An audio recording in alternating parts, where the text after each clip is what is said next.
ప్రజలకు తెలవాలనుకుంటే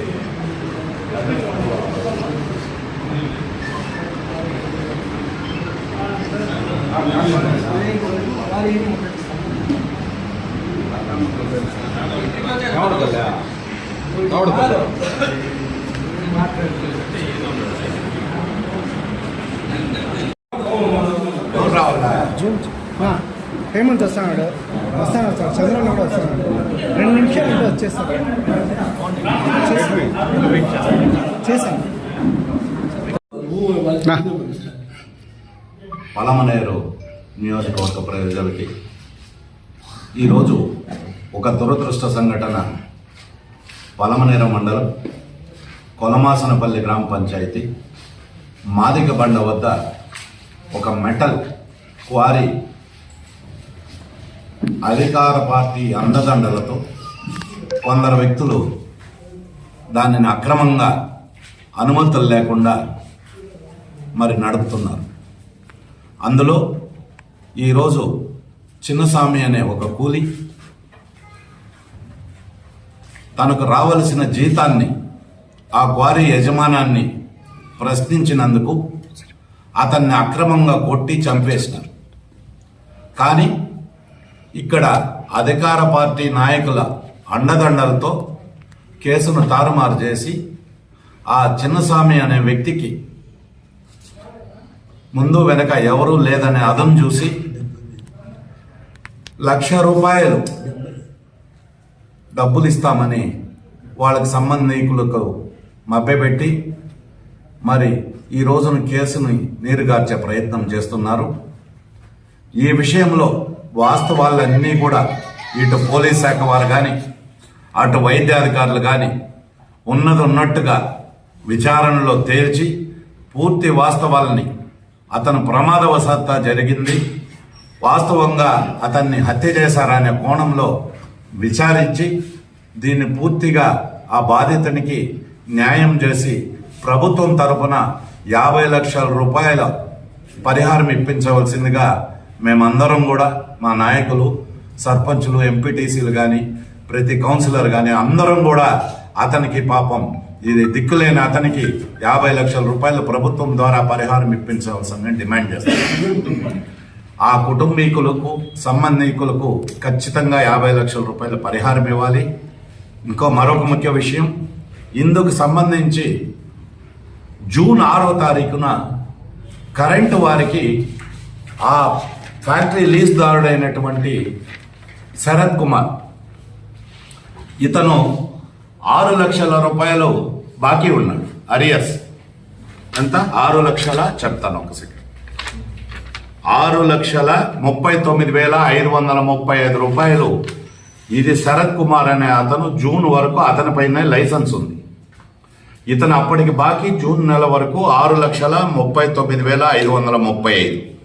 అది బిల్లు విద్యుత్ శాఖ వారికి చెల్లించడానికి వెళ్తే దీంతో పాటు అదనంగా ఇంకొక నెల డబ్బులు మీరు అడ్వాన్స్గా చెల్లించండి అని ట్రాన్స్కో వాళ్ళు అడగడం జరిగింది. అంటే ₹6,84,465 అదనంగా రాబోయే నెలకి మొత్తం కలిపి ₹13,24,000 6వ తారీఖున చెల్లించడం జరిగింది. అదే రోజు అతను కంప్లైంట్ పెట్టి ఏం చెప్పాడు, నేను ఫ్యాక్టరీ రన్ చేయలేను, మీరు ఆపేసేయండి కరెంటుని, పూర్తిగా మీరు ఆపేయాలంటే ఇంకా నేను కరెంటు బిల్లులు పే చేయలేను, నాకు సమయము సందర్భం వచ్చినప్పుడు నేను రన్ చేసుకోగలడం వాడను అని చెప్పి ట్రాన్స్కోవర్కి ఒక అర్జీ పెట్టడం కూడా జరిగింది. అందుకు వాళ్ళు ప్రతిఫలంగా నీవు కానీ దాన్ని పూర్తిగా విద్యుత్ నిలిపేయాలంటే మరొక అదనంగా ₹6,85,000 కట్టమని చెప్పారు. ఈ $13,24,000 అరియర్స్ 6 లక్షల సంథింగ్, మరి అడ్వాన్స్ రూపంలో ₹6,84,000. మరి పూర్తిగా నీకు విద్యుత్ నిలిపేయాలి ఆ ఫ్యాక్టరీకి అంటే ₹6,85,000 కట్టడం అంటే మళ్ళీ 7వ తారీఖు ₹6,85,000 శరత్ కుమార్ అనే అతను విద్యుత్ శాఖకు చెల్లించడం జరిగింది. అయినా కూడా ప్రస్తుతం 2 మాసాలు గడిచినా కూడా ఆ ఫ్యాక్టరీకి నిరంతరాయంగా విద్యుత్ కొనసాగుంది. దీనిపైన విద్యుత్ శాఖ ట్రాన్స్కో ఏడీ గారు కానీ ఏఈ గారు కానీ పూర్తిగా వివరణ ఇవ్వాలి. ఆ జూన్ మాసం తర్వాత శరత్ కుమార్ అనే అతను లీజ్దారుడు తర్వాత మీకు అనుమతులు ఇచ్చి ఉంటే ఎవరి పేరు పైన మీరు ఆ సర్వీసులు ఇచ్చారు, దాన్ని ఏ విధంగా కొనసాగించారు, ఈ 2 మాసాలు మీరు ఎందుకు అక్రమంగా ఆ ఫ్యాక్టరీకి విద్యుత్తునిచ్చి ప్రభుత్వానికి నష్టం తీసుకొస్తున్నారనే విషయాన్ని సంబంధిత అధికారులు, విద్యుత్ శాఖ అధికారులు వెల్లడించాలి.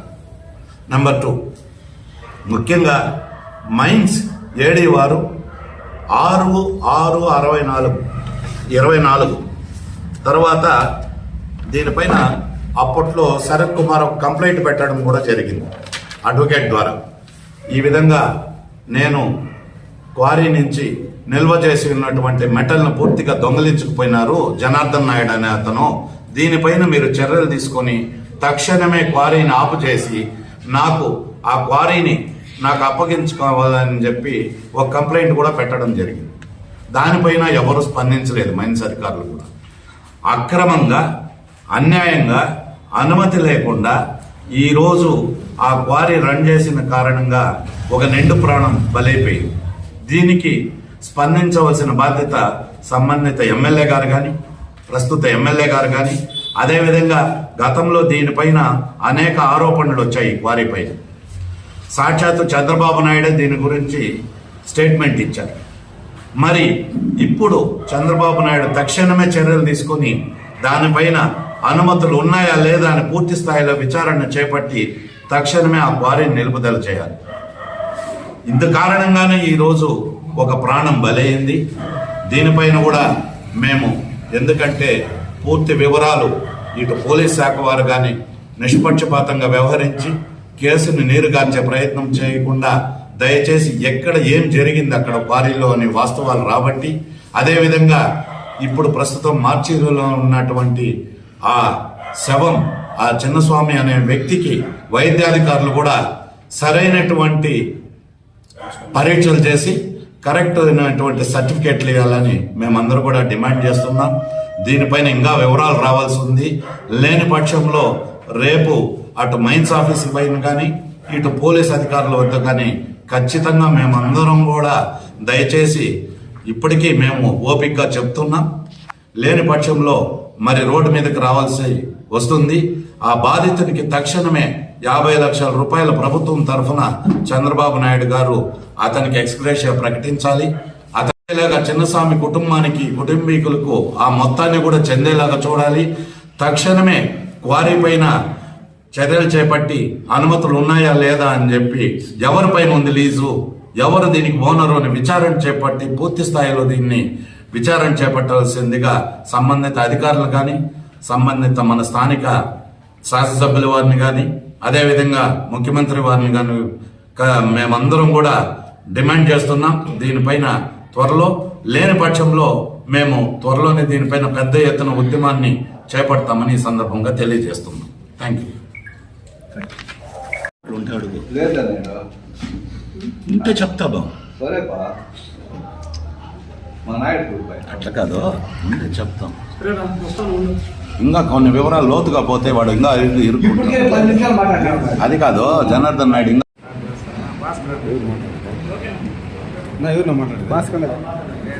ఓకేనా. అందరికీ నమస్కారం. ఈరోజు పలంనేరు నియోజకవర్గంలో ఊరవల్ మండలం మాదిగబండ దగ్గర ఒక అక్రమ క్వారీలో చిన్నస్వామి అనే వ్యక్తి చనిపోవడం జరిగింది. దీనిపైన మాకు పూర్తి అనుమానాలు ఉన్నాయి. ఎందుకంటే ఈ మాదిగబండ క్వారీ అనేటువంటి విషయము ప్రజలందరికీ కూడా తెలుసు. గతంలో దీనిపైన సాక్షాత్తు ఇప్పుడు ముఖ్యమంత్రిగా ఉన్న చంద్రబాబు నాయుడు గారు ప్రతిపక్షంలో ఉన్నప్పుడే పలంనేరు మీటింగ్లో మాట్లాడడం జరిగింది. అనేక పర్యాయాలు ఇప్పుడు ప్రస్తుత ఎమ్మెల్యే అమర్నాథరెడ్డి గారు కూడా మాట్లాడడం జరిగింది. స్థానిక నాయకులు టీడీపీ నాయకులు మాట్లాడారు. ఈరోజు ఆ క్వారీ యజమాని ఒకరు, ఆ యజమాని లీజు ఒకరికి ఇచ్చారు. ఆ లీజు కూడా 2 నెలల క్రితమే లీజ్ అయిపోయింది. కానీ ఓనర్ కానీ లీజుదారుడు కానీ ఆ క్వారీకి వెళ్ళకపోగా ఈరోజు అధికారం వచ్చిన వెంటనే జనార్దన్ నాయుడు అనే అతను ఒక దౌర్జన్యంగా ఆ క్వారీని ఆక్రమణ చేసుకొని ప్రభుత్వం నుంచి ఎలాంటి అనుమతులు లేకున్నా ఆల్రెడీ నడుపుతూ ఉండే లీజుదారుడు సుమారు ₹1 కోటి మెటల్ ఉంటే కూడా దాన్ని అంతా కూడా దౌర్జన్యంగా అమ్ముకోవడం జరిగింది. దీనిపైన మైన్స్ వారు కానీ ఎక్కడ చర్యలు తీసుకోలేదు. అదేవిధంగా అక్రమ మైనింగ్కి కరెంట్ ఇచ్చినటువంటి ఎలక్ట్రిసిటీ ఏడీ గారు కానీ ఏఈలు ఎవరు కానీ దానిపైన ఎలాంటి చర్యలు తీసుకోలేదు. తీసుకుపోగా అలాంటి అక్రమ మైనింగ్లో ఈరోజు అనుమానాస్పదంగా ఒక వ్యక్తిని చంపితే దాన్ని కూడా వేరే కట్టుకథల్ని చిత్రీకరిస్తూ ఆ కుటుంబాన్ని ఒక బేరం అంటే ఒక నిండు ప్రాణానికి ఒక 70,000 ₹1,00,000 అనే ఒక అమౌంట్ని ఫిక్స్ చేసి ఆ కుటుంబాన్ని పూర్తిగా రోడ్డును పడేసేటువంటి పరిస్థితులు ఈరోజు తెలుగుదేశం ప్రభుత్వం ముందుకెళ్తా ఉంది. దీన్ని మేము వైఎస్ఆర్సీపీ తరఫున తీవ్రంగా ఖండిస్తూ ఉన్నాం. గతంలో కూడా వాళ్ళ అధికారంలో ఉన్నప్పుడు ఇలాంటి సంఘటనలు జరిగితే మేము దానిపైన మాట్లాడడం జరిగింది. బాధిత కుటుంబాలకి ప్రభుత్వం ద్వారా డబ్బులు వచ్చే విధంగా చేయడం జరిగింది. అదేవిధంగా ఈరోజు మేము ప్రతిపక్షంగా బాధ్యతాయుతంగా ఆ కుటుంబానికి మరి తిరిగి ప్రాణం ఇవ్వలేం కాబట్టి ఖచ్చితంగా వాళ్ళకి 50 లక్షల ఎక్స్గ్రేషియా ఎవరైతే అక్రమంగా నడుపుతూ ఉన్నారో ఆ జనార్దన్ నాయుడు కానీ అతని మనుషులపైన కానీ క్రిమినల్ కేసులు కట్టాలి. అటెంప్ట్ మర్డర్ కేసు కట్టి ఆ మైనింగ్ అక్రమంగా ఇన్ని రోజులు ఎంత మైనింగ్ అతను కొట్టాడో దాని రాయల్టీ కూడా మైన్స్ వాళ్ళు కట్టించుకోవాలి. అదేవిధంగా ఈ 2 నెలలు ఆయన ఎంత కరెంటు బిల్లు కట్టాలో అతని దగ్గర రికవరీ చేయాలి. చనిపోయిన అతనికి కూడా ఖచ్చితంగా అతని నుంచి డ్యామేజ్ వచ్చే విధంగా ఈ ప్రభుత్వం ఖచ్చితంగా చేయాలి. చేయకపోతే మేమందరూ కూడా ఆ కుటుంబానికి అండగా నిలబెడతాం, రోడ్లపైకి వస్తాం. వీలైతే ఆ క్వారీని ప్రభుత్వం ఆపకపోతే మేమే కూడా ఆపే పరిస్థితి ఖచ్చితంగా చేస్తామని కూడా తెలియజేస్తున్నాం. ఎందుకంటే ఈరోజు ఒక్క ప్రాణం, నెక్స్ట్ ఈ అధికార మదంతో ఎవరు మనల్ని ఏమి చేయలేరులే అనేటువంటి దర్పంతో ఇంకా ప్రాణాలు బలి కాకుండా వాళ్ళు అక్కడ పనిచేసేటువంటి కూలీల తరపున కానీ లేబర్ తరపున కానీ మేము ఖచ్చితంగా పోరాడతామని కూడా తెలియజేస్తాం. కాబట్టి ఇలాంటి అక్రమ మైనింగ్లు ఎక్కడ నడిచినా ఎవరు నడిపినా ఖచ్చితంగా ప్రభుత్వం బాధ్యత వహించాలి. స్థానిక ఎమ్మెల్యే కానీ ముఖ్యమంత్రి గారు కానీ దీనిపైన చర్యలు తీసుకోవాలి. ఏడీ గారు కానీ కరెంట్ వారు కానీ అందరూ కూడా చర్యలు తీసుకోవాలి. చర్యలు తీసుకొని ఇలాంటి అక్రమాలు జరగకుండా ఆపగలిగితే ఇలాంటి ప్రాణాలు పోకుండా ఉంటాయని వారికి వినయంగా మేము తెలియజేస్తున్నాం. చేయని పక్షంలో ఇలాంటి కేసులు నీరు గార్చి ఆ కుటుంబానికి అన్యాయం చేస్తే మట్టుకం ఖచ్చితంగా ఆ కుటుంబం బాధిన తరపున మేము నెక్స్ట్ పోరాడతామని కూడా మా అందరి తరపున తెలియజేస్తాం.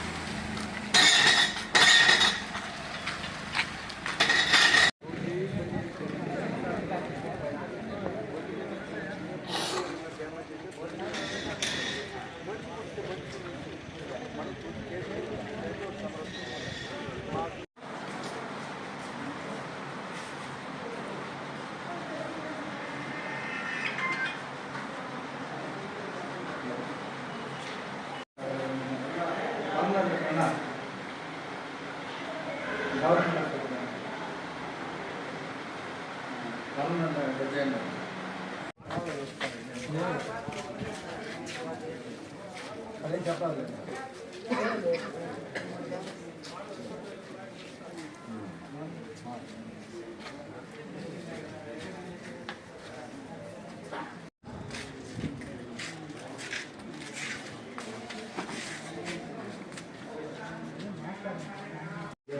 నా పేరు కృష్ణమూర్తి.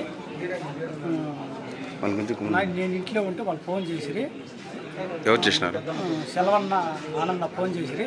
అన్న మీ తుమ్ముకేమో బొక్కిటి పడిపోయిందిరా అన్న, విన్నారన్న అంటే నేను పొయ్యలకే నాకు అడ్డం ఇచ్చుకొచ్చిరి.